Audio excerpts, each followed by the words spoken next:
श्रीगुरुभ्यो नमः हरिः ओं सदात्मध्याननिरतं विषजेभ्यः पराङ्मुखं नौमि शास्त्रेषु निष्णातं चन्द्रशेखरभारतीं ಸದ್ಗುರುಭ್ಯೋ ನಮಃ. ಗುರುಗಳು ಶುಭವನ್ನು ಉಂಟು ಮಾಡಲಿ. ಆತ್ಮೀಯರೇ, ಕುಂಭರಾಶಿ ಜುಲೈ ತಿಂಗಳಲ್ಲಿ ಹೇಗಿದೆ?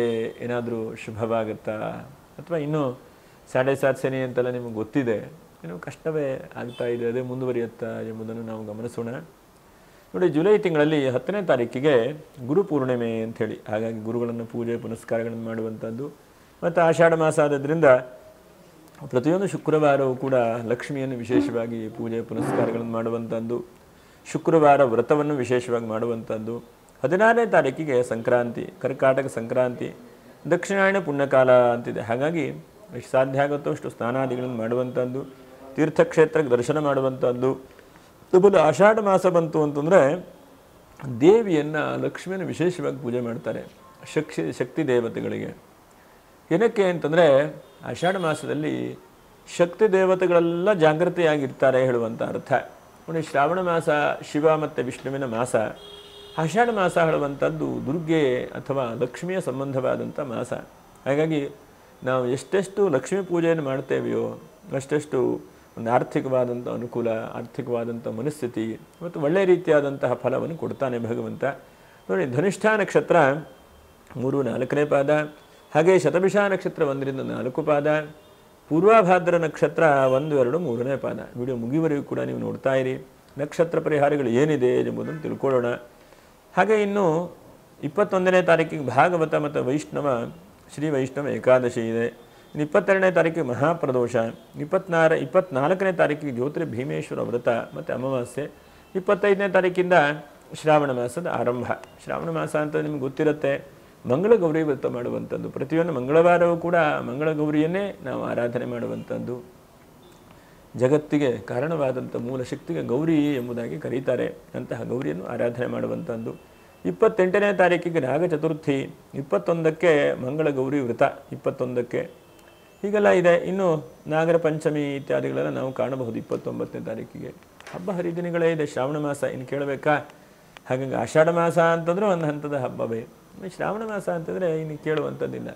ಎಲ್ಲ ಶ್ರಾವಣ ಶನಿವಾರ ವ್ರತವೋ ಪೂಜೆಯೋ. ಶ್ರಾವಣ ಮಾಸ ಅಂತಂದರೆ ಆದಷ್ಟು ಸಸ್ಯಾಹಾರಿಗಳಾಗಿರುವಂಥದ್ದು. ಹೀಗೆಲ್ಲ ಅಂದು ನಡ್ಕೊಂಡು ಹೋಗ್ತಾ ಇದೆ. ಹೀಗೆಲ್ಲ ಇದೆ.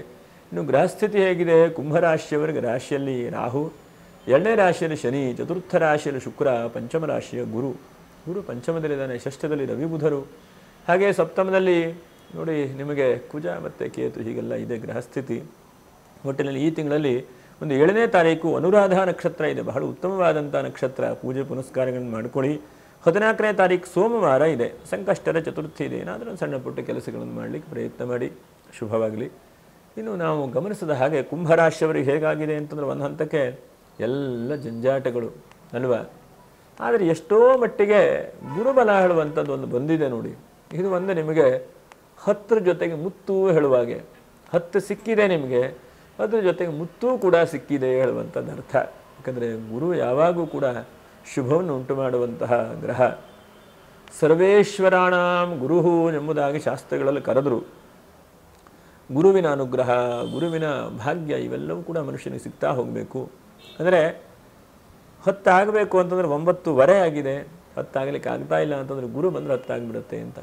ಗುರುವಿನಲ್ಲಿ ಅಷ್ಟೊಂದು ಮಹತ್ವ ಇದೆ. ಹಾಗಾಗಿ ಗುರುಬಲ ಬಂದಿದೆ, ಚೇತರಿಕೆ ಹೇಳುವಂಥದ್ದು ಆಗ್ತಾ ಇದೆ. ಒಂದು ಹಂತ, ಒಂದು ಮೆಟ್ಟಲು, ಒಂದು ಮುಂದಕ್ಕೆ ಹೋಗ್ತಾ ಇದ್ದೀರಿ ನೀವು ಅಲ್ವಾ. ಹಾಗಾಗಿ ಆ ಮೆಟ್ಟಿಲು ಹತ್ತಿ ಮುಂದಕ್ಕೆ ಹೋಗ್ತಾ ಇದ್ದೀರಿ, ಅದನ್ನೇ ಕಂಟಿನ್ಯೂ ಮಾಡ್ತಾ ಹೋಗಿ. ರಾಶಿಯಲ್ಲಿರುವಂತಹ ರಾಹು ಅಂಥ ತುಂಬ ತೊಂದರೆಗಳನ್ನು ಕೊಡಲಿಕ್ಕಿಲ್ಲ. ಆದರೂ ಕೂಡ ಏನಾದರೂ ಕಫ ಆಗುವಂಥದ್ದು, ಮತ್ತು ಮೂಳೆ ಏನಾದರೂ ನೋವು ಬರುವಂಥದ್ದು, ಬಹಳ ತಲೆನೋವು ಬರುವಂಥದ್ದು, ಇದ್ದಕ್ಕಿದ್ದ ಹಾಗೆ ಸ್ವಲ್ಪ ಒತ್ತಡ ಆಗುವಂಥದ್ದು ಎಲ್ಲ ಚೆನ್ನಾಗಿರುತ್ತೆ. ಯಾಕೋ ಸ್ವಲ್ಪ ಕಿರಿಕಿರಿ, ಬೆಳಗ್ಗೆಯಿಂದ ತಲೆನೋವು ವಿಪರೀತವಾಗಿ ಬರ್ತಾ ಇದೆ, ಹೀಗೆಲ್ಲ ಅನಿಸುವಂಥದ್ದಾಗತ್ತೆ. ಹಾಗಾಗಿ ನಿಮ್ಮ ಶರೀರದಲ್ಲಿ ರಾಹು ಯಾವಾಗ ಬರ್ತಾನೋ ರಾಶಿಯಲ್ಲಿ ಕಫದ ಪ್ರವೃತ್ತಿ ಆಗುವಂಥದ್ದು, ಉಸಿರಾಟಕ್ಕೆ ಸಣ್ಣ ಪುಟ್ಟ ಸಮಸ್ಯೆಗಳು ಬರುವಂಥದ್ದೆಲ್ಲ ಆಗುತ್ತೆ. ಹಾಗಾಗಿ ಆರೋಗ್ಯದ ವಿಷಯದಲ್ಲಿ ಸ್ವಲ್ಪ ಜಾಗ್ರತೆ ವಹಿಸ್ಕೊಳ್ಳಿ. ಅಂದರೆ ಇವತ್ತು ಮಳೆಗಾಲ, ವಾತಾವರಣ ಚೇಂಜಸ್ಸು, ಯಾಕಂದರೆ ಮನಸ್ಸಿನ ಸ್ಥಿತಿಯೂ ಕೂಡ ಮುಂಚೆ ಇದ್ದ ಹಾಗಿಲ್ಲ. ನೂರಾರು ವಿಷಯಗಳ ಆಸಕ್ತಿಗಳಿರುವುದರಿಂದ ನಮಗೇನಾಗುತ್ತೆ, ಸ್ವಲ್ಪ ಒತ್ತಡಗಳು ಜಾಸ್ತಿ ಆಗುತ್ತೆ. ಹಾಗಾಗಿ ಆರೋಗ್ಯದ ಬಗ್ಗೆ ಒತ್ತಿ ಒತ್ತಿ ಹೇಳ್ತಾನೆ, ಸ್ವಲ್ಪ ನೋಡ್ಕೊಳ್ಳಿ. ಹಾಗೆ ಎರಡನೇದಾಗಿ ನಿಮಗೆ 7.5 ಶನಿ ಇದೆ, ಅದು ನಡೀತಾ ಇದೆ, ನಿಮಗೂ ಕೂಡ ಗೊತ್ತಿದೆ. ಹಾಗಾಗಿ ಒಂದು ಸ್ವಲ್ಪ ಹಣಕಾಸಿನ ವಿಷಯದಲ್ಲಿರಬಹುದು ಅಥವಾ ಕೆಲಸಗಳನ್ನು ಮಾಡುವಾಗಿರಬಹುದು, ಸ್ವಲ್ಪ ಜಾಗ್ರತೆ. ಮತ್ತು ಎರಡನೇ ರಾಶಿ ಕುಟುಂಬ ರಾಶಿ, ಅದರ ಜೊತೆಗೆ ಹಣಕಾಸಿನ ರಾಶಿ, ಮಾತಿನ ರಾಶಿ. ಹಾಗಾಗಿ ಮಾತನ್ನು ಹೇಳುವಂಥ ಸ್ವಲ್ಪ ಜಾಗ್ರತೆ. ಮತ್ತು ಭಗವಂತ ನಿಮ್ಮನ್ನು ಬಹಳ ಪರೀಕ್ಷೆ ಮಾಡ್ತಾನೆ, ದುಡ್ಡು ಕೊಟ್ಟು ನೋಡ್ತಾನೆ, ಕೊಡದೇ ಇದ್ದ ಹಾಗೂ ನೋಡ್ತಾನೆ. ಹಾಗಾಗಿ ಸ್ವಲ್ಪ ಹಣಕಾಸಿನ ವಿಷಯದಲ್ಲಿ ಸ್ವಲ್ಪ ಜಾಗ್ರತೆ ವಹಿಸ್ಕೊಳ್ಬೇಕು. ಮೂರನೇದಾಗಿ ಯಾರಿಗೂ ಕೂಡ ಮಾತು ಕೊಡುವಂಥದ್ದು ಒಳ್ಳೆಯದಲ್ಲ. ನಾನು ಹೀಗೆ ಮಾಡಿ ಕೊಟ್ಟು ಬಿಡ್ತಾನೆ ಹೇಳುವಂಥದ್ದು ಒಳ್ಳೆಯದಲ್ಲ. ಮನೆ ತಗೊಳ್ರಿ ನಾನಿದ್ದೇನೆ ಅಂತ ಹೇಳುವಂಥದ್ದು. ಆದರೆ ಅವರು ಮನೆ ತೆಗೆದುಕೊಳ್ಳುವಾಗ ನಿಮ್ಮ ಕೈಯಲ್ಲಿ ಅನುಕೂಲ ಇರುತ್ತೋ ಅಂತೇಳಿ ಯೋಚನೆ ಮಾಡಬೇಕು. ಹಾಗಾಗಿ ನೀವು ಸ್ವಲ್ಪ ಮಾತನ್ನು ಹೇಳುವಾಗ ತುಂಬ ಯೋಚನೆ ಮಾಡಿ, ಅಳೆದು ತೂಗಿ ಮಾಡಿ ಹೇಳಬೇಕು. ಎಷ್ಟೋ ಸಲ ಮಾತನ್ನು ಹೇಳಿಕೊಂಡು ಸಿಕ್ಕಾಕೊಳ್ಳುವಾಗ ಆಗುತ್ತೆ, ಸ್ವಲ್ಪ ಜಾಗ್ರತೆ. ಇನ್ನು ಅದರ ಜೊತೆಯಲ್ಲಿ ಶನಿಯು ಗುರುವಿನ ಮನೆಯಲ್ಲಿ ಕೂತ್ಕೊಂಡಿದ್ದಾನೆ, ನಿಮಗೆ ಸ್ವಲ್ಪ ಧರ್ಮ ಪ್ರವೃತ್ತಿಯನ್ನೇ ಮಾಡ್ತಾ ಇದ್ದಾನೆ. ಆದರೂ ಕೂಡ ಇಷ್ಟೆಲ್ಲ ಮಾಡ್ತಾ ಇದ್ದೀನಪ್ಪ, ನನಗೆ ಕಷ್ಟ ಪರಿಹಾರ ಆಗ್ತಾ ಇಲ್ಲ ಅಂತ ಅಂದ್ಕೊಳ್ತಾ ಇರ್ತೀರಿ. ಅಂದರೆ ಕಷ್ಟ ಒಂದೇ ಕ್ಷಣಕ್ಕೆ, ಒಂದೇ ನಿಮಿಷಕ್ಕೆ ಯಾವುದು ಪರಿಹಾರ ಆಗುವುದಿಲ್ಲ, ಬಹಳ ಸಮಯ ತಗೊಳ್ಳುತ್ತೆ. ಬಹಳ ರೀತಿಯಾಗಿ ಈ ಕ್ಷಣ ಅಲ್ಲ, ಮುಂದಿನ ಕ್ಷಣ ಅಲ್ಲ, ಹೀಗೆ ಟೈಮ್ ತೆಗೆದುಕೊಳ್ತಾ ಹೋಗುತ್ತೆ. ಹಾಗಾಗಿ ಎಷ್ಟು ಸಾಧ್ಯ ಆಗುತ್ತೋ ಅಷ್ಟು ತಾಳ್ಮೆಯಿಂದ ಕೆಲಸ ಕಾರ್ಯಗಳನ್ನು ಮಾಡ್ತಾ ಬನ್ನಿ. ಆ ತಾಳ್ಮೆ ನಿಮಗೆ ಈ ತಿಂಗಳಲ್ಲಿ ಬಹಳ ಉತ್ತಮವಾದಂಥ ಪರಮೌಷಧಿ. ಎಷ್ಟೋ ಸಲ ತಾಳಿದವನು ಬಾಳಿಯಾನು ಅಂತೇಳಿ ಹಿಂದಿನವರು ಗಾದೆ ಹೇಳಿದ್ದಾರೆ. ಹಾಗಾಗಿ ಈ ತಿಂಗಳಲ್ಲಿ ನೀವು ತಾಳ್ಮೆ, ಓಂ ಶಾಂತಿ, ನಿಧಾನಾಗಿ ಯೋಚನೆ ಮಾಡಬೇಕು. ಏನಾಗತ್ತೆ ಹೇಳೋದನ್ನು ನಿಧಾನವಾಗಿ ತಿಳ್ಕೊಂಡು ಮುಂದೆ ಹೋಗುವಂಥ ಪ್ರಯತ್ನವನ್ನು ಮಾಡಬೇಕು. ಮಾತಿನ ವಿಷಯದಲ್ಲಿ ಸ್ವಲ್ಪ ಜಾಗ್ರತೆ ಅಂತ ಹೇಳ್ತಾರೆ. ಚತುರ್ಥ ರಾಶಿಯ ಶುಕ್ರ, ಪರವಾಗಿಲ್ಲ, ಶುಕ್ರ ನಿಮಗೆ ಒಳ್ಳೆಯದನ್ನೇ ಕೊಡಬಹುದು. ಶುಕ್ರ ಏನೋ ಚಿಂತೆ ಮಾಡ್ತಾನೆ, ಟೆನ್ಷನ್ ಮಾಡ್ತಾನೆ ಅಂತೇಳಿ ಹೇಳೋದಿಲ್ಲ. ಶುಕ್ರನಿಂದ ಒಳ್ಳೆ ರೀತಿಯಾದಂಥ ನಿರೀಕ್ಷೆ, ಮನೆಯಲ್ಲೇನಾದರೂ ಶುಭ ಕಾರ್ಯಗಳನ್ನು ಮಾಡುವಂಥದ್ದು. ನೋಡಿ, ಶುಕ್ರನು ಚತುರ್ಥಕ್ಕೆ ಬಂದಾಗ ಏನಾದರೂ ಕಾರ್ ಏನಾದರೂ ಹಾಳಾಗಿದ್ದರೆ ಕಾರ್ ರಿಪೇರಿ ಮಾಡಿಸುವಂಥದ್ದು, ಅಥವಾ ಕೆಲವೊಂದು ಅದರ ಪಾರ್ಟ್ಸ್ ಹೋಗಿದರೆ ಅದಕ್ಕೆ ಏನಾದರೂ ಹಾಕಿಸುವಂಥದ್ದು, ಅಥವಾ ಗೃಹಿಣಿಯರು ಮನೆಯಲ್ಲಿ ವಿಶೇಷವಾಗಿ ಪೂಜೆ ಪುನಸ್ಕಾರಗಳನ್ನು ಮಾಡುವಂಥದ್ದು. ಹಬ್ಬ ಹರಿದಿನಗಳೇ ನೋಡಿ, ಒಂದ ಮನುಷ್ಯನಿಗೆ ಹೇಗೆ ಅಂತಂದರೆ ಏನೋ ಒಂದು ಒಳ್ಳೆ ಕೆಲಸದ ಮಾಡಿದಾಗ ಮನಸ್ಸಿಗೆ ತೃಪ್ತಿ ಸಿಗುತ್ತದೆ ಅಲ್ವಾ. ಹಾಗಾಗಿ ನೀವು ಹಬ್ಬ ಹರಿದಿನಗಳೇ ಆಗಬೇಕು ಅಂದರೆ ಇಂತಹ ಇದು ಶುಕ್ರವಾರ ಮತ್ತು ಆಷಾಢ ಮಾಸ, ಮುಂದೆ ಬರುವಂಥ ಶ್ರಾವಣ ಮಾಸ, ಇದೆಲ್ಲ ಒಳ್ಳೆಯದು. ಹಾಗಾಗಿ ಗೃಹಿಣಿಯರು, ಈ ರಾಶಿಯ ಗೃಹಿಣಿಯರು ತಪ್ಪದೇ ಇದ್ದ ಹಾಗೆ ಶುಕ್ರವಾರ ಆದಷ್ಟು ದೇವಿಯನ್ನು ಪೂಜೆ ಮಾಡಿ, ಆದಷ್ಟು ಆ ಭಗವತಿಯನ್ನು, ಮಹಾಲಕ್ಷ್ಮಿಯನ್ನು ಆರಾಧನೆ ಮಾಡಿ. ಶುಕ್ರನು ಚತುರ್ಥದಲ್ಲಿ ಬಂದಿದ್ದಾನೆ, ಈ ಕಷ್ಟ ಇರಬಹುದು ನಿಮಗೆ, ಆ ಕಷ್ಟ ಮುಂದೊಂದು ದಿವಸಕ್ಕೆ ಪರಿಹಾರ ಆಗಿ ಒಳ್ಳೆ ರೀತಿಯಾದಂಥ ಅವಕಾಶಗಳನ್ನು ಕೂಡ ಶುಕ್ರ ಕೊಡ್ತಾನೆ. ಮತ್ತು ಶುಕ್ರನು ಏನೋ ನೂತನವಾದಂಥ ವಸ್ತು ಖರೀದಿ ಮಾಡುವಂಥದ್ದು, ಅಥವಾ ಯಾರೋ ಒಬ್ಬರಿಗೆ ನೀವು ಕಷ್ಟದಲ್ಲಿದ್ದೀರಿ ನಿಜ, ಆದರೂ ಕೂಡ ಇನ್ನೊಬ್ಬರಿಗೆ ಕಷ್ಟದಲ್ಲೂ ಕೂಡ ಹೋಗಿ ಸಪೋರ್ಟ್ ಮಾಡುವಂಥದ್ದು. ಎಷ್ಟೋ ಸಲ ಕೆಲವು ಜನ ಅವರು ಕಷ್ಟದಲ್ಲಿದ್ದರೂ ಕೂಡ ಇನ್ನೊಬ್ಬರ ಕಷ್ಟಕ್ಕೆ ಸ್ಪಂದನೆ ಮಾಡ್ತಾರೆ. ಇದು ಬಹಳ ದೊಡ್ಡದಾದಂಥ ಗುಣ. ಯಾಕಂದರೆ ಆ ಇನ್ನೊಬ್ಬರಿಗೆ ಸಹಾಯ ಮಾಡುವಂಥದ್ದೇ ಇವರಿಗೂ ಕೂಡ ಒಳ್ಳೇದು ಮಾಡುತ್ತೆ. ಯಾವಾಗ ನಮಮ ಹೋಮ ಮಾಡುವಾಗದೇ ಹೇಳ್ತಾರೆ ಮಹಾಗಣಪತಜ ಇದನ್ನ ಮಮ, ಅರ್ಥ ಏನಂತಂದರೆ ಇದು ನನ್ನದಲ್ಲ, ಭಗವಂತ ಎಲ್ಲ ನಿನ್ನದೇ. ಮಮ, ನನ್ನದೋಳು ಅಂಥದ್ದು ಏನಿಲ್ಲ, ಭಗವಂತ ನಿನ್ನದೇ. ಹಾಗಾಗಿ ಇನ್ನೊಬ್ಬರಿಗೆ ಸಹಾಯ ಮಾಡಿದಾಗ ಆ ಭಗವಂತನ ಯಾವುದೋ ಒಂದು ಸ್ವರೂಪದಿಂದ ನಮಗೆ ಬಂದು ಅನುಗ್ರಹ ಮಾಡ್ತಾನೆ. ಒಟ್ಟಿನಲ್ಲಿ ಮನೆಯಲ್ಲಿ ಏನೋ ಒಂದು ಧಾರ್ಮಿಕವಾದಂಥ ಕ್ರಿಯೆಗಳು, ಪೂಜೆಗಳು, ಅಥವಾ ಪಾರಾಯಣಗಳು, ಅಥವಾ ಲಲಿತಾ ಸಹಸ್ರನಾಮ ಪಾರಾಯಣೆಯೋ, ಅಥವಾ ಸತ್ಯನಾರಾಯಣ ವ್ರತವೋ, ಹೀಗೆ ವ್ರತ, ಕತೆ, ಪೂಜೆ, ಅಥವಾ ಏನೂ ಇಲ್ಲ ಅನ್ನ ಸಂತರ್ಪಣೆ, ಅನ್ನದಾನ, ಹೀಗೆ ಒಳ್ಳೊಳ್ಳೆ ಕೆಲಸಗಳು ಮಾಡುವಂತಹ ಯೋಗಗಳನ್ನು ಶುಕ್ರ ಕೊಡ್ತಾನೆ. ಅದರ ಜೊತೆಯಲ್ಲಿ ಅಲ್ಪ ಸ್ವಲ್ಪ ಎಷ್ಟಾಗುತ್ತೋ ಗೊತ್ತಿಲ್ಲ, ತಕ್ಕ ಮಟ್ಟಿಗೆ ಆದಾಯಗಳನ್ನು ಕೂಡ ಶುಕ್ರ ಕೊಡುವ ಹಾಗೆ ಮಾಡ್ತಾನೆ. ಇಲ್ಲವೇ ಇಲ್ಲ ಅಂತಿಲ್ಲ, ತಕ್ಕ ಮಟ್ಟಿಗೆ ಆದಾಯಗಳು ಬರುವಂಥದ್ದು. ಯಾವುದೋ ಒಂದು ಸೋರ್ಸಿಂದ ನಿಮಗೆ ಹಿಂದೆ, ಈಗ 7.5 ಶನಿ ಇದೆ, ಈಗ ನಿಮಗೆ ಹಣಕಾಸು ಮುಗ್ಗಟ್ಟಿದ್ದರೂ ಕೂಡ ಹಿಂದೆ ಎಲ್ಲೋ ಯಾರಿಗೂ ಕೊಟ್ಟಿರುವಂಥದ್ದು, ಅಥವಾ ಎಲ್ಲೋ ಇನ್ವೆಸ್ಟ್ಮೆಂಟ್ ಮಾಡಿರುವಂಥದ್ದು, ಲಾಂಗ್ ಟರ್ಮ್ ಆಗಿ ಇನ್ವೆಸ್ಟ್ಮೆಂಟ್ ಮಾಡಿದಂಥದ್ದು ಅಂಥ ದೊಡ್ಡ ಪ್ರಾಫಿಟ್ ಬರದೇ ಇದ್ದರೂ ತಕ್ಕ ಮಟ್ಟಿಗೆ ಅಟ್ಲೀಸ್ಟ್ ಲಾಸ್ ಆಗದೆ ಬಂದರೆ ಅದೇ ನಿಮ್ಮ ಯೋಗ. ಈಗ ಲಾಸ್ ಆಗದೆ ಅಟ್ಲೀಸ್ಟ್ ಹಾಕಿದ್ದಕ್ಕೆ ಅನುಕೂಲಕರವಾಗಿ ಬಂದರೆ ನಿಮ್ಮ ಭಾಗ್ಯ, ಯೋಗ ಅಂತ ಹೇಳ್ಬೋದು. ಅಂಥದ್ದನ್ನು ಶುಕ್ರ ನಿಮಗೆ ನೀಡುತ್ತಾನೆ, ಅದು ಬಹಳ ಉತ್ತಮವಾದಂಥದ್ದು. ಇನ್ನು ಪಂಚಮದ ಗುರುವಿಂದ ಬಹಳ ಹೇಳಬೇಕು ನಿಮಗೆ. ಪಂಚಮದ ಗುರು ಬಂದರೆ ಒಂದು ಸಂತಾನಾದಿಗಳನ್ನು ಕೂಡ ಗುರು ಅನುಗ್ರಹಿಸ್ತಾನೆ. ಎಷ್ಟೋ ಜನಕ್ಕೆ ಸಂತಾನ ಇರುವುದಿಲ್ಲ, ಅಥವಾ ಸಂತಾನ ಗರ್ಭೋತ್ಪತ್ತಿ ಆಗುತ್ತೆ, 3 ತಿಂಗಳ 4 ತಿಂಗಳ ಇರುತ್ತೆ, ಹೆಚ್ಚು ಕಡಿಮೆ ಆಗುತ್ತೆ, ಹೀಗೆಲ್ಲ ಇರುತ್ತೆ. ಹಾಗಾಗಿ ಗುರು ಪಂಚಮಕ್ಕೆ ಬಂದಾಗ ಒಂದು 5 ವಿಶೇಷವಾದಂಥದ್ದನ್ನು ಕೊಡ್ತಾನೆ. ಒಂದನೇದಾದಂಥದ್ದು ಪೂರ್ವ ಪುಣ್ಯವನ್ನು ವೃದ್ಧಿ ಮಾಡ್ತಾನೆ. ಅಂದರೆ ನಿಮಗೆ ಹಿಂದೆ ಮಾಡಿದಂತಹ ಕೆಲಸ, ಕರ್ಮ ಏನಿದೆಯೋ ಅದೆಲ್ಲ ಒಳ್ಳೆ ರೀತಿಯಾದಂಥ ಫಲ ಕೊಡುವನ್ನು ಮಾಡ್ತಾನೆ. ಕೆಟ್ಟದ್ದು ಮಾಡಿದರೆ ಕೆಟ್ಟದ್ದು ಅನುಭವಿಸಬೇಕಾಗತ್ತೆ. ಒಳ್ಳೆಯದನ್ನು ನಾವು ಚಿಂತನೆ ಮಾಡ್ತಾ ಇದ್ದರೆ ಒಳ್ಳೆ ರೀತಿಯಾದಂಥ ಫಲವನ್ನೇ ಗುರು ಕೊಡ್ತಾನೆ. ಎರಡನೇದಾಗಿ ಸಂತಾನಾದಿಗಳನ್ನು ಕೂಡ ಗುರು ಅನುಗ್ರಹಿಸ್ತಾನೆ. ಮೂರನೇದಾಗಿ ನಿಮ್ಮ ಮೇಲೆ ಯಾರೋ ಒಂದು ಅಪಪ್ರಚಾರ ಮಾಡ್ತಾ ಇದ್ದಾರೆ, ಬೈತಾ ಇದ್ದಾರೆ, ಗಲಾಟೆ ಮಾಡ್ತಾ ಇದ್ದಾರೆ, ನೀವು ಕರೆಕ್ಟಾಗಿದ್ದೀರಿ ಅಂತಂದರೆ ಇದು ಬಹಳ ಮುಖ್ಯವಾಗಿ ಗಮನಿಸಬೇಕು. ನಾವು ಸರಿಯಾದಂತಹ ದಾರಿಯಲ್ಲಿದ್ದರೆ ಆ ಗುರು ನಿಮಗೆ ರಕ್ಷಣೆ ಕೊಡ್ತಾನೆ. ಗುರುವನ್ನು ರಕ್ಷಣೆ ಕೊಡುವಂಥ ಗ್ರಹ ಎಂಬುದಾಗಿ ಹೇಳ್ತಾರೆ. ಅದೇ ಹೇಳ್ತಾರೆ, 1 ನಿಮಿಷದಲ್ಲಿ ಪಾಸಾಗಿ ಹೋದೆ, ಆಕ್ಸಿಡೆಂಟ್ ಆಗಿಬಿಡ್ಬೇಕಿತ್ತಪ್ಪ, ಇಷ್ಟು ಕಷ್ಟ, ಕೈಕಾಲು ಮುರಿದು ಹೋಗಿಬಿಡ್ತಿತ್ತೋ ಏನಾಗಿತ್ತೋ ಗೊತ್ತಿಲ್ಲ, 1 ನಿಮಿಷ ಜಸ್ಟ್ ಪಾಸಾಗಿಬಿಟ್ಟೆ ಅಂತ ಹೇಳ್ತಾರಲ್ಲ, ಹಾಗೆ ಆ ಗುರು ನಮ್ಮನ್ನು ತಪ್ಪಿಸ್ತಾನೆ. ಗುರು ಒಂದು ಹಂತಕ್ಕೆ ನಮ್ಮ ರಕ್ಷಣೆ ಮಾಡುವಂಥ ಗ್ರಹ. ಮತ್ತು ಅವನು ಮಳೆ ಬರ್ತಾ ಇದ್ದರೆ ಹೇಗೆ ಛತ್ರಿ ಹೇಗೆ ನಮಗೆ ಮಳೆ ಬೀಳದೇ ಇದ್ದ ಹಾಗೆ ಮಾಡುತ್ತೋ ಅದೇ ತರಹ ಭಗವಂತನ ನಮಗೆ ಕಾಯ್ತಾನೆ. ಗುರುವಿನ ಅನುಗ್ರಹ ಹೇಳುವಂಥದ್ದು ನಿಮಗೆ ಒಳ್ಳೆ ರೀತಿಯಾಗಿ ಫಲವನ್ನು ಕೊಡುತ್ತದೆ ಅಂತೇಳಿ ಹೇಳಬಹುದು. ಯಾಕಂದರೆ ಏಕಾದಶಕ್ಕೆ ಗುರುವಿನ ದೃಷ್ಟಿ ಇದೆ. ಗುರುವಿನ ಏಕಾದಶ ದೃಷ್ಟಿಯಲ್ಲೆಲ್ಲ ಒಂದು ರೀತಿಯಾದಂಥ ಬದಲಾವಣೆಗಳನ್ನು ಗುರು ಅನುಗ್ರಹಿಸ್ತಾನೆ. ಇನ್ನು ಪಂಚಮದಲ್ಲಿದ್ದು ಬುಧನ ಮನೆಯಲ್ಲಿದ್ದಾನೆ, ಏನೋ ಮಕ್ಕಳು ಸರಿಯಾಗಿ ಓದ್ತಾ ಇಲ್ಲ, ಅಥವಾ ಮಕ್ಕಳ ಬಗ್ಗೆ ತುಂಬ ಚಿಂತೆ ಆಗ್ತಾ ಇದೆ, ವೃದ್ಧರ ಬಗ್ಗೆ ಚಿಂತೆ ಆಗ್ತಾ ಇದೆ, ಏನು ಮಾಡಲಪ್ಪ ಅಂತೇಳಿ ಯೋಚನೆ ಮಾಡ್ತಾ ಇದ್ದರೆ ಪರವಾಗಿಲ್ಲ, ಮಕ್ಕಳ ತಲೆಯಲ್ಲೇ ಓದಬೇಕು ಅಂತ ಅನಿಸ್ತದೆ, ಅಥವಾ ಮಕ್ಕಳ ವಿಷಯದಲ್ಲಿ ಒಳ್ಳೆ ರೀತಿಯಾದಂಥ ತೀರ್ಮಾನಗಳು ಸಿಗುತ್ತೆ, ಅಥವಾ ಏನೋ ಧಾರ್ಮಿಕವಾದಂಥ ಒಂದು ಆ ಮನಸ್ಥಿತಿ ಬರುತ್ತೆ. ಎಷ್ಟೋ ಸಲ ನಾವು ಒಳ್ಳೆಯದನ್ನು ಸಕಾರಾತ್ಮಕವಾಗಿ ಚಿಂತನೆ ಮಾಡ್ತಾ ಹೋಗಬೇಕು, ಅಂತಹದ್ದನ್ನು ಗುರು ನೀಡ್ತಾನೆ. ಹಾಗಾಗಿ ಗುರುವಿಂದ ಬಹಳ ಒಳ್ಳೆಯ ರೀತಿಯಾದಂಥ ಫಲ.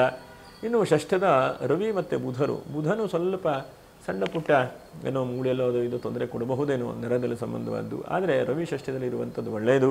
ರವಿಯಿಂದ ಸ್ವಲ್ಪ ಗೌರ್ಮೆಂಟಲ್ಲಿ ಅನುಕೂಲ ಆಗುವಂಥದ್ದು, ಅಥವಾ ಏನಾದ್ರು ಪ್ರಮೋಷನ್ ಆಗದೇ ಇದ್ದರೆ ಪ್ರಮೋಷನ್ ಆಗುವಂಥದ್ದು, ಅಥವಾ ಟ್ರಾನ್ಸ್ಫರ್ ಸಿಗ್ತಾ ಇಲ್ಲ ಆಗತ್ತೆ ಹೇಳುವಂಥ ಒತ್ತಡ ಇದ್ದರೆ ಆ ಟ್ರಾನ್ಸ್ಫರಲ್ಲಿ ತಲೆ ಬಿಸಿ ಆಗಿದ್ದರೆ ಅದು ಸರಿಯಾಗುವಂಥದ್ದು, ಇದನ್ನೆಲ್ಲ ನಿಮಗೆ ರವಿ ನೀಡ್ತಾನೆ. ಹಾಗಾಗಿ ರವಿಯ ಬಲವು ಕೂಡ ಗೌರ್ಮೆಂಟಿನ ಬಲ ನಿಮಗಿದೆ.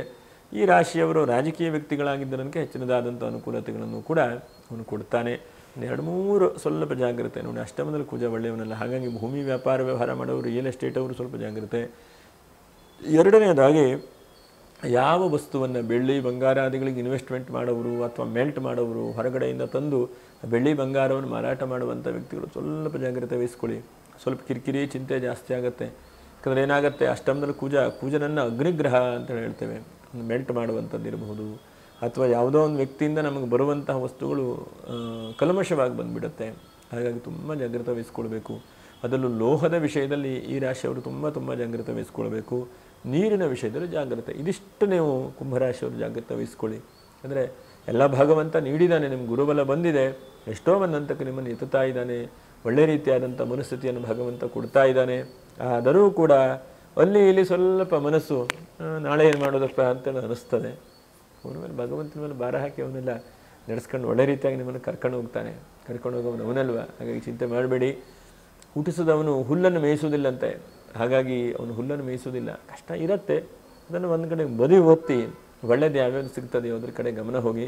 ಇನ್ನು ನಕ್ಷತ್ರ ಪರಿಹಾರಗಳೇನು? ಒಂದು ಧನಿಷ್ಠ ನಕ್ಷತ್ರ, ಎಷ್ಟು ಸಾಧ್ಯ ಆಗುತ್ತೆ ನೋಡಿ ನೀವು ಗುರುನಾಮಸ್ಮರಣೆ ಮರ್ಯಾದೆ ಇದ್ದ ಹಾಗೆ ಮಾಡಿ. ಧನಿಷ್ಠ ನಕ್ಷತ್ರದವರು ಸಾಧ್ಯ ಆದರೆ ನಮ್ಮಲ್ಲಿ ಶಿವಕವಚ ಸ್ತೋತ್ರ ಅಂತಿದೆ, ನೋಡಿ ಶಿವಕವಚ ಸ್ತೋತ್ರ, ಇದನ್ನು ಪಠನೆ ಮಾಡಿ. ಇದೆಲ್ಲರೂ ಕೂಡ ಕೇಳಬಹುದು, ಹೇಳಬಹುದು. ಶಿವಕವಚ ಸ್ತೋತ್ರ ಬಹಳ ಒಳ್ಳೆಯದಾದಂಥದ್ದು. ಇನ್ನು ಶತಭಿಷ ನಕ್ಷತ್ರ, ನೀವು ಎಷ್ಟು ಸಾಧ್ಯ ಆಗುತ್ತೋ ಗುರುವಿನ ನಾಮಸ್ಮರಣೆ. ಮತ್ತು 10ನೇ ತಾರೀಕಿಗೆ ಎಲ್ಲರೂ ಗುರುಗಳ ಕ್ಷೇತ್ರಕ್ಕೆ ಹೋಗಿ ಅನ್ನದಾನಗಳನ್ನು ಮಾಡಿ ಗುರುವಿಗೆ ಭಕ್ತಿಯಿಂದ ಕೈ ಮುಗಿರಿ. ಎಲ್ಲದಕ್ಕೂ ಕೂಡ ಗುರುವೇ, ನಿಮ್ಮ ಗುರು ಬಿಟ್ಟರೆ ಇನ್ನೇನೂ ಇಲ್ಲ. ಇನ್ನು ಪೂರ್ವಾಭಾದ್ರ ನಕ್ಷತ್ರ 1, 2, 3ನೇ ಪಾದ, ನೀವು ಇದೆಲ್ಲ ಪ್ರತಿ ದಿವಸವೂ ಕೂಡ ಈ ಜುಲೈ ತಿಂಗಳಲ್ಲಿ ಸಂಧ್ಯಾ ಕಾಲದಲ್ಲಿ ನೀವು ಒಂದು ಒಳ್ಳೆ ರೀತಿಯಾಗಿ ಧ್ಯಾನ ಮಾಡಿಕೊಳ್ಳಿ. ಭಗವಂತ ಇಷ್ಟನ್ನೆಲ್ಲ ನನಗೆ ಅನುಗ್ರಹಿಸಿದೆಯಾ, ಇದೆಲ್ಲ ವೃದ್ಧಿಯಾಗುವಾಗ ನೀನು ಮಾಡ್ತಾ ಇದೆಯಾ, ಇದು ಅಭಿವೃದ್ಧಿ ಪಥದಲ್ಲೇ ಹೋಗಲಿ, ನನ್ನನ್ನು ಶಕ್ತಿ ಕೊಡು, ಸಾಮರ್ಥ್ಯ ಕೊಡು, ಎಲ್ಲವನ್ನು ನೀನು ದಯಪಾಲಿಸಿದೆಯಾ. ಎಷ್ಟೋ ಸಲ ನಾವು ಯೋಚನೆ ಮಾಡ್ತಾ ಇರ್ತೇವೆ, ನನ್ನ ಕಲಿ ಅಂಥದೂ ಇಲ್ಲ. ಯಾರನ್ನಾರು ಕೇಳಿದ್ರೆ ಹೇಗಿದ್ದೀರಿ ಸರ್, ಚೆನ್ನಾಗಿದ್ದೀರಿ ಅಂದರೆ ಏನಿಲ್ಲ ಸ್ವಾಮಿ ಅಂತ ಹೇಳ್ತಾನೆ. ಹಾಗಾಗಿ ಆ ಥರಲ್ಲಿ ಹೇಳ್ಬಾರ್ದು. ಭಗವಂತ ಇಷ್ಟು ಕೊಟ್ಟಿದ್ದಾನಲ್ವ ನಮಗೆ, ನಾವು ಕೆಳಗಡೆ ನೋಡಬೇಕು, ನಾವೆಲ್ಲ ಮೇಲ್ಗಡೆ ನೋಡ್ತೇವೆ, ಆಕಾಶವನ್ನೇ ನೋಡ್ತೇವೆ. ಹಾಗಾಗಿ ಇಷ್ಟೊಂದು ಕೊಟ್ಟಿದ್ದಾನೆ. ಹೊಟ್ಟೆಗೆ ಬಟ್ಟೆಗೆ ತಕ್ಕ ಮಟ್ಟಿಗೆ ಆರೋಗ್ಯ, ತಕ್ಕ ಮಟ್ಟಿಗೆ ಒಳ್ಳೆ ರೀತಿಯಾದಂಥ ಮನಸ್ಥಿತಿಯನ್ನು, ವಿದ್ಯೆಯನ್ನು, ಅದನ್ನೆಲ್ಲ ಭಗವಂತ ದಯಪಾಲಿಸಿದ್ದಾನೆ. ಹಾಗಾಗಿ ನಾವೆಲ್ಲರೂ ಕೂಡ ಇಷ್ಟನ್ನು ಕೊಟ್ಟದನ್ನು ಆ ಪ್ರಕೃತಿಗೆ, ಭಗವಂತನಿಗೆ ಕೃತಜ್ಞತೆಯನ್ನು ನಾವು ಹೇಳುವಂಥ ಮನಸ್ಥಿತಿ ಮಾಡಬೇಕು. ಆ ಕೃತಜ್ಞತೆಯೇ ಇಲ್ಲ ಅಂತ ಅದನ್ನು ನಾವು ಕೃತಜ್ಞರಾಗಿಬಿಡುತ್ತೇವೆ. ಹಾಗಾಗಂತಹ ಆ ಕೃತಜ್ಞತೆಯನ್ನು ಪ್ರತಿನಿತ್ಯವೂ ಕೂಡ ನಾವು ಯೋಚನೆ ಮಾಡ್ತಾ ಹೇಳ್ತಾ ಬರಬೇಕು. ಅದರಲ್ಲೂ ಕೂಡ ಪೂರ್ವಾಭಾದ್ರ ನಕ್ಷತ್ರದವರು ಏನಾಗಿದೆ ಅಂತಂದರೆ ಒಂಥರ ನಂಬಿಕೆಯನ್ನೇ ಕಳ್ಕೊಂಡ್ಬಿಟ್ಟಿದ್ದೀರಿ ನೀವು, ಏನೋ ಚಿಂತೆ, ಏನೋ ಟೆನ್ಷನ್. ಹಾಗಾಗಿ ಎಷ್ಟು ಸಾಧ್ಯ ಆಗುತ್ತೋ ಅಷ್ಟು ಅಚಲವಾಗಿ ಆ ಗುರುಗಳನ್ನು, ಭಗವಂತನನ್ನು ಧ್ಯಾನ ಮಾಡಿ. ಹಾಗೆ ಯಾರು ಸಬ್ಸ್ಕ್ರೈಬ್ ಮಾಡಿಲ್ಲೋ ಅಂಥವರು ಸಬ್ಸ್ಕ್ರೈಬ್ ಮಾಡಿ. ಒಟ್ಟಿನಲ್ಲಿ 10ನೇ ತಾರೀಕಿಗೆ ಗುರುಪೂರ್ಣಿಮೆ ಇದೆ. ನಾವೆಲ್ಲರೂ ಕೂಡ ಮರ್ಯಾದೆ ಇದ್ದ ಹಾಗೆ ಭಗವಾನ್ ಶ್ರೀಧರ ಸ್ವಾಮಿಗಳು ಎಲ್ಲರಿಗೂ ಕೂಡ ಮಂಗಲವನ್ನು ಉಂಟು ಮಾಡಲಿ ಅಂಥೇಳಿ ಗುರುಗಳನ್ನು, ಆಚಾರ್ಯ ಶಂಕರರನ್ನು ನಾವೆಲ್ಲ ಭಕ್ತಿಯಿಂದ ಸ್ಮರಣೆ ಮಾಡಿಕೊಳ್ಳೋಣ. ನಮಃ ಶಾಂತಾಯ ದಿವ್ಯಾಯ ಸತ್ಯಧರ್ಮಸ್ವರೂಪಿಣೆ ಸ್ವಾನಂದಾಮೃತತೃಪ್ತಾಯ ಶ್ರೀಧರಾಯ ನಮೋ ನಮಃ. ಶಂಕರಂ ಶಂಕರಾಚಾರ್ಯಂ ಕೇಶವಂ ಬಾದರಾಯಣಂ ಸೂತ್ರಭಾಷ್ಯಕೃತೌ ವಂದೇ ಭಗವಂತೌ ಪುನಃ ಪುನಃ. ಸದಾತ್ಮಧ್ಯಾನನಿರತಂ ವಿಷಜೇಭ್ಯಃ ಪರಾಂಗುಖಂ ನೌಮಿ ಶಾಸ್ತ್ರೇಷು ನಿಷ್ಣಾತಂ ಚಂದ್ರಶೇಖರ ಭಾರತೀ. ಗುರುಗಳು ಎಲ್ಲರಿಗೂ ಕೂಡ ಮಂಗಲವನ್ನು ಉಂಟು ಮಾಡಲಿ. ತಮ್ಮೆಲ್ಲರಿಗೂ ಕೂಡ ಗುರುಪೂರ್ಣಿಮೆಯ ಶುಭಾಶಯಗಳು. ದೈವಾನುಗ್ರಹ ಇರಲಿ ಅಂತೇಳಿ ಹೇಳ್ತಾ, ನಮ್ಮದೇ ಇನ್ನೊಂದು ಯೂಟ್ಯೂಬ್ ಚಾನಲ್ ಇದೆ, ದೇವತಾ ದರ್ಶನ ಹೇಳುವಂಥ ಯೂಟ್ಯೂಬ್ ಚಾನಲು. ಅದಕ್ಕೂ ಕೂಡ ಸಬ್ಸ್ಕ್ರೈಬ್ ಮಾಡಿ, ಲೈಕನ್ನು ಮಾಡಿ ಅಂತ ಹೇಳ್ತಾ ಮುಂದೆ ವಿಡಿಯೋದಲ್ಲಿ ಭೇಟಿ ಮಾಡೋಣ. ನಮಸ್ಕಾರ. ಲೋಕ ಸಮಸ್ತ ಸುಖಿನೋ ಭವಂತು. ನಮಸ್ಕಾರ.